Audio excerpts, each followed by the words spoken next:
Je suis connue par assez de serviteurs en Côte d'Ivoire, comme dans nos nations africaines, même sur le plan mondial, sur le plan médiatique. Je suis assez connue par rapport à mes déclarations de ce genre. Quand je parlais de leur retour et le nouveau mouvement pour l'Afrique, un nouveau départ pour l'Afrique, les gens, la plupart de ceux qui n'ont pas la foi m'avaient dit que c'est faux. Mais si vous remarquez très bien le mouvement de ce gouverneur Gbagbo, ex-gouverneur, a démarré dans ce même sens de rassembler les leaders africains. Vous êtes témoins, les médiatiques, lorsque je faisais des éditions, des commentaires sur la militarisation de nos nations africaines par rapport à ceux qui règnent, à ceux qui sont au pouvoir. J'ai fait ce commentaire-là longtemps. C'est sorti dans les presses royaux, dans les journaux médiatiques, sur les internets, où j'ai fait cas de nos nations qui sont militarisées et que la plupart des régions de toutes nos nations africaines, par exemple, si nous prenons le Togo, les 3 régions du pays de Togo sont militarisées. Ce sont des hommes à la manipulation des armes. Ils ont pour métier manipuler les armes. Ils ne font rien d'autre que d'attendre de ceux qui cultivent, ceux qui travaillent, ceux qui cherchent des gains quotidiens de tous les jours. C'est de ceux-là que ce groupe militaire attend leur vie sauve, leur quotidien, leur salut, leur revenu, leur salaire. Si nous prenons l'exemple de la Côte d'Ivoire, les 3/4 de la population sont militarisés. Mali, par exemple, c'est militarisé. Le Bénin n'en parle pas. Nous avons suivi les guerres qu'ils ont faites depuis l'an 2018. Jusqu'à présent, le pays est tellement militarisé que les citoyens n'ont plus la paix. Vous remarquez, l'électorat passé de la Côte d'Ivoire, l'an 2020 et 2021, vous avez constaté que le pays a été militarisé durant toute la période électorale. Pendant 3 mois au moins, toute la ville était comme des fourmis maniant. Nous avons vu ça sur les médias, que personne ne m'accuse d'avoir menti. Je ne mens pas. Si bien que toutes les périodes électorales de nos nations africaines sont des terreurs pour les populations africaines, pour les fils de l'Afrique. J'ai fait ces commentaires à l'an 2016 dans la presse Soir Info Line et interne et sur d'autres réseaux sociaux pour attirer l'attention à nos gouverneurs, à nos patriotes et nos compatriotes africains que Dieu qui nous a créés suffit à veiller sur nous. C'est vrai qu'il faut de la discipline parce que l'homme noir africain est si rebelle, dur, endurci, teigneux, au point que les règles et les lois ne sont pas respectées très souvent. C'est ce qui amène certains gouverneurs à militariser certaines zones. Mais l'ampleur que ça prend, ça devient un peu trop. Et ça influence, ça donne de l'impact négatif sur les peuples, sur la diaspora africaine. La diaspora a des problèmes. J'ai parlé de toutes ces choses-là dans mes éditions audiovisuelles. Ce ne sont pas des audios simples. Une chose qui a condamné l'Afrique et l'Africain à un chômage, à une pauvreté, une misère indésirable et intolérable. je peux même dire que ça a conduit l'Afrique à une ruine. Parce que la plupart de ceux qui ont la force, ceux qui sont des vaillants, ont des armements en main dans les rues.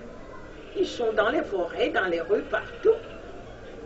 Ils ont appris seulement à tuer même les innocents, à tirer même sur les pilotes en cours de la circulation parce qu'il a violé le feu rouge. Oh, ce n'est rien du tout pour eux de faire descendre la vie d'un être humain, d'abattre un être humain parce qu'il a violé le feu rouge. En attendant, je vais vous révéler un secret de ce qui se passe là-bas, afin que vous qui priez, vous sachiez formuler vos projets en prière. Vous pensez que Dieu n'est pas politicien? Appelez-moi politicienne, je vous répondrai oui, oui. Parce que quand on remarque les hommes corps habillés, les militaires et autres de corps habillés, très souvent, j'ai remarqué au niveau des feux rouges même que quand ils sont au service, ils ne restent pas ponctuels au feu pour que les gens, la population puisse remarquer leur présence et mettre de l'ordre dans leur circulation afin de respecter les codes pénals. Ils se cachent en dessous des arbres, des magasins, dans les maisons voisines et ils attendent à ce que les gens commettent des erreurs, qu'ils violent le feu d'abord afin de pouvoir les arrêter et en comment ils sont obligés de courir en flèche pour se mettre sur le passage du pilote et ça devient une guerre entre les deux camps puisque celui qui a traversé, il est en vitesse, il ne s'attendait pas au policier là, donc il est en vitesse. Mais celui qui vient pour dire « Ah, police », lui-même il n'a pas respecté ces règles, donc ça devient des signes meurtriers, des signes accidentels, des signes vraiment désagréables de la désolation que nous voyons très souvent. Voici un cas que je souligne. Secondo, lorsque les gens sont militarisés, la plupart des hommes vaillants, puissants, qui peuvent cultiver la terre, qui peuvent entreprendre des projets, créer de l'entrepreneuriat, des grands projets. Donc la plupart de ceux qui sont des hommes vaillants sont dans les tenues militaires. Ceux qui doivent aller cultiver, ceux qui doivent entreprendre des choses pour faire développer l'économie africaine, pour abolir un peu la misère, la souffrance et le chômage, ce sont ceux-là qui sont dans les tenues. Et donc, il y a un problème, mes frères. Parce que si les 3/4 de la population sont dans les tenues, à coup de force, et c'est 1/4 de la population là qui se met en action, en activité, et qui cherche les gains quotidiens de tous les jours pour toute une nation, il y a un problème parce qu'il y a de l'insuffisance déjà alimentaire. Secondo, il y a l'insuffisance sanitaire. Et troisième, il y a plus de violence que la bonté et la miséricorde. Donc, j'ai fait tous ces débats-là dans mes dossiers passés. À cette époque-là, ce gouverneur était en prison. Voilà qu'il est sorti. Moi, je continue de faire mes pourparlers. Je continue d'annoncer ce que le Seigneur m'a donné dans les dossiers. Et au fur et à mesure que j'annonce, voilà quelqu'un qui réalise que ce que les prophètes aussi sont en train d'annoncer, ce que la petite fille à qui on avait dit menteuse là annonce très souvent, sont des choses réelles. Voici, les décisions aussi sont prises dans ce sens-là par rapport au pouvoir africain à partir de cette année, l'an 2021. Vous voyez, ça veut dire que le Seigneur est à jour. Le Seigneur a vraiment investi quelqu'un d'une autorité pour amener l'Afrique à une libération, l'indépendance et le succès. Ce sont des choses que je souligne pour preuve, pour vous dire que nous avons affaire à des héros. s'ils se disposent, ils peuvent faire des exploits pour notre nation. D'accord? Mais ce qui se déroule actuellement en Côte d'Ivoire, depuis que ces exilés, ces prisonniers sont libérés de haie et ils sont revenus en Côte d'Ivoire pour être un appui de bénédiction pour nous, quelque chose se déroule, je vais vous dire. C'est vrai que les projets les convainquent, parce que moi, très souvent quand je fais mes éditions, je les envoie dans les boîtes de YouTube, sur les réseaux, les internets pour qu'on publie. Et quand ce n'est pas mis directement en ligne, et que, ou bien c'est mis en ligne, c'est suspendu, ça reste dans la boîte. On ne l'a pas affiché, on ne l'a pas publié. Donc ceux qui sont abonnés automatiquement, quand je lance mes publications, automatiquement, ils sont au courant de mes dossiers, de mes déclarations.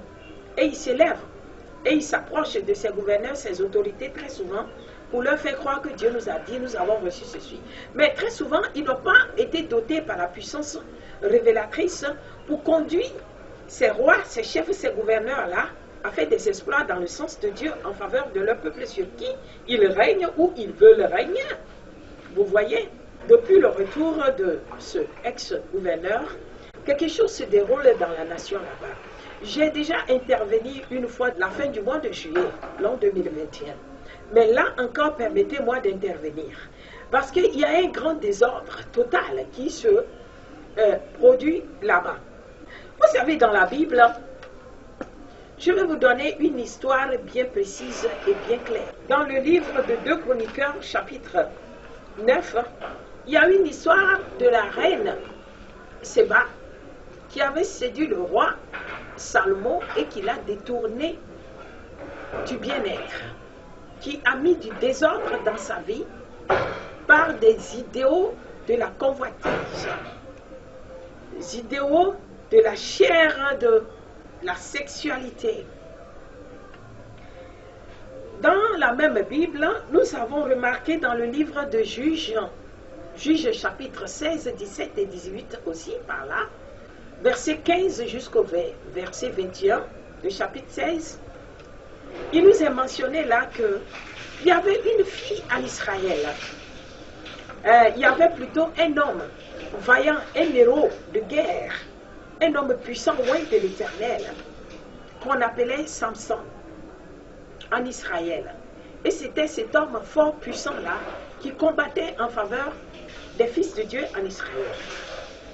Mais il arriva un jour que cet homme fort, puissant, honorable, héros, guerrier là, s'est livré à une femme du nom d'Élila. Et c'est une Philistine qui n'a pas l'alliance avec les enfants de Dieu. Et donc, elle a été mandatée, selon les Écritures, cette fille a été mandatée par les Philistins qui en voulaient la vie de Samson parce qu'il les combattait contre leur gré. Alors, ils ont su placer cette fille-là contre Samson, et Samson, dans sa bêtise, s'est livré à cette fille étrangère. La Bible appelle ça une Égyptienne, celle qui n'est pas de la maison de Dieu, et celle qui est du monde, avec les esprits de la convoitise du monde. Ils ont leur manière de mener leur vie d'une manière désordonnée, violant la loi, même violant les principes de la nature. C'est comme ça que cette fille d'Élila avait réussi à livrer Samson, l'homme vaillant le plus fort, aux Philistins. Et il a été détruit. La Bible nous a fait savoir à ces passages-là que il avait manqué de pertinence, de l'entendement. Il ne voulait pas partager l'opinion d'autrui, de ses parents, de ceux qui l'entourent, de ceux qui l'aiment, de ceux pour qui il est fils. Il s'est donné une doctrine lui-même d'aller s'attacher à une fille philistine. Et qu'est-ce qui s'est passé? La fille l'a livré aux Philistins. Et il est mort. On l'a tué. Nous connaissons comment cette fille de Délila, de jour en jour, tourmentait opportuné Samson pour qu'il puisse lui livrer son secret le plus fort par rapport au pouvoir dont le Seigneur l'a doté pour la victoire dans les combats en faveur des enfants de Dieu. Il était obligé de livrer ses secrets parce que au fur et à mesure que Delilah le traumatisait selon ses doléances, selon sa curiosité, son objectif à atteindre, Samson, son âme s'impatienta, dit la Bible. Son âme était rentrée dans un état mortel. Son âme n'était plus dans un état vivant pour se défendre. Et c'est alors qu'il ouvra sa bouche et il révéla ses secrets à Delilah. Et Delilah, sachant que on n'a jamais rasé la tête de Samson, elle a pris la décision de lui raser la tête pour le dépouiller de son pouvoir que Dieu lui a donné. Elle a coupé ses cheveux, cheveux que depuis qu'il est né, ni sa mère ni personne ne l'a rasé. Delilah, sachant que c'est son point fort, son pouvoir, a pris la résolution rusée de raser Samson. Et c'est là qu'elle l'a désarmé spirituellement. Et son état d'âme était devenu mortel. Et finalement, il s'est livré à la mort. Au moment où Samson s'est rendu compte que la femme avec qui je suis, ma concubine ou ma copine ou ma quoi, m'a livré à mes adversaires, il était déjà trop tard. Il s'est rendu compte que ses ennemis sont déjà sur lui, dans la chambre, sur son lit. Et c'est là qu'ils l'ont pendu, ils l'ont tué. Vous voyez un peu, les Ivoiriens, permettez-moi de vous dire, les gouverneurs, vous qui êtes revenus de l'exil, je ne veux pas fauter contre vous. Je ne veux pas blasphémer contre votre autorité non plus. Je vous respecte, car la personne principale que Dieu a fatiguée, traumatisée durant tous ces 10 ans que vous étiez restés en prison, c'est ma personne de la prophétesse Espérance de Magdala, sentinelle. J'étais allée à Mama là-bas, fait 3 mois de combat pour libérer l'âme qui était condamnée à mourir en prison, afin que le Seigneur redonne la vie à cette âme et à plusieurs autres d'entourage. Ils sont revenus triomphés, victorieux. Cela a donné de souffle et de l'espérance à ceux qui ne croient pas à l'Éternel, de croire à notre Dieu vivant l'Éternel. Maintenant, si vous marchez dans le bon champ des enfants de Dieu, excusez-moi les gouverneurs, si vous avez pris les voies qui ne sont pas les voies de Dieu, et que vous rentrez dans le monde, vous partagez avec les mystiques. Les filles égyptiennes, dit la Bible, tout d'abord je vais vous donner la qualité de fille égyptienne. Vous voyez Abraham, lorsqu'il était arrivé devant le roi Pharaon, pour le conquérir, ça n'a pas été facile pour lui. Alors, Pharaon l'a tenté. Il lui prenait sa femme, Sarah. Ça n'a pas été facile, parce que c'est un homme de grande foi. Maintenant, il va le piéger. Il lui a donné des servantes, parmi lesquelles se trouve Agar. Et Agar a suivi sa maîtresse, Sarai. Et lorsque Pharaon était déçu, découragé de leur tenance, qu'est-ce qu'il va faire?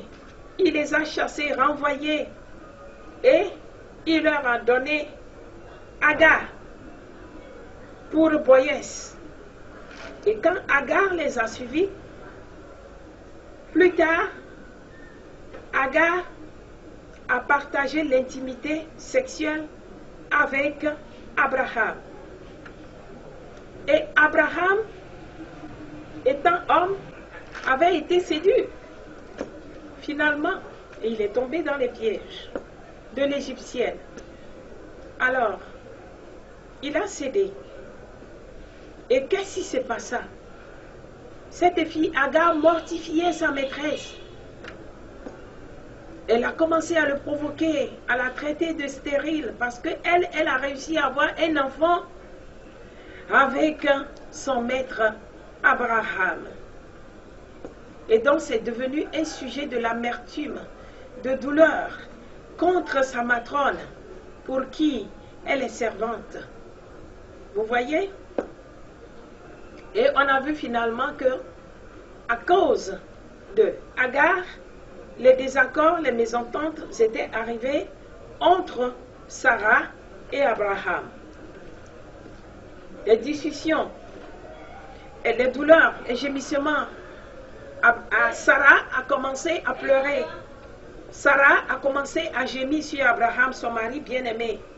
Et qu'est-ce les répercussions des gémissements de Sarah a procuré quoi dans la vie d'Abraham? La Bible souligne là-bas que lorsque cet enfant, Ismaël, a commencé à grandir, il a appris à baigner, à se baigner dans le sang des animaux, parce que Abraham était convaincu par Sarah, sa femme, et le Seigneur, et il a renvoyé Agar. Mais cet enfant est un enfant rebelle né. Il est méchant né. Il est né sans cœur. Il est né sans pitié. La méchanceté chez lui, c'est une gloire. C'est une fierté. Et là, il a appris à faire de la barbarie dans le sang des animaux. Il jouait avec les animaux parce qu'il n'avait pas de famille. Les gens ne l'ont pas aimé. Voyant ce que sa maman a fait à la femme promise de Dieu, l'épouse légitime de Abraham, les gens ne l'ont pas porté dans son affection. Et qu'est-ce qui s'est produit? Finalement, quand on l'a chassée, elle est restée dans le désert avec son enfant. Dieu a eu compassion d'elle, n'est-ce pas? L'enfant a survécu. Et c'est l'enfant d'Abraham. Nous l'appelons Ismaël. Et qu'est-ce que Agar et son enfant ont fait? Ils ont commencé à créer des difficultés à Abraham. Parce que Isaac, qui est l'enfant promis, que le Seigneur avait promis à Abraham depuis, lorsqu'il lui disait, sors, tu vas compter les étoiles. Et c'est comme ça que tes descendants seront nombreux dans les nations. Compte les étoiles qui sont au ciel. C'est si nombreux que tu ne peux pas finir de compter. C'était le jour-là que le Seigneur avait fait sa promesse à Abraham par rapport à Isaac et ses descendants que nous sommes. Mais voici qu'est-ce qui va se passer. Il a traversé les épreuves cet homme parce qu'il a eu à partager son intimité avec Agar. Donc quand Isaac est né, l'enfant légitime de son épouse légitime, selon Dieu, celui qui est promis par Dieu, comme le Messie a été promis, Isaac a été combattu par Ismaël jusqu'à nos jours. Les descendants d'Isaac sont combattus jusqu'à nos jours. Et très souvent, ceux qui sont imprégnés dans les armements de guerre, les accoutrements de guerre, les terrorismes, les explosions des avions, les attentats et tout ça, les zones pétrolières, explosions, tout ça là, ce sont des Ismaélites. Écoutez-moi très bien. Je parle à vous, les autorités et les gouverneurs de nos nations, précisément de la Côte d'Ivoire.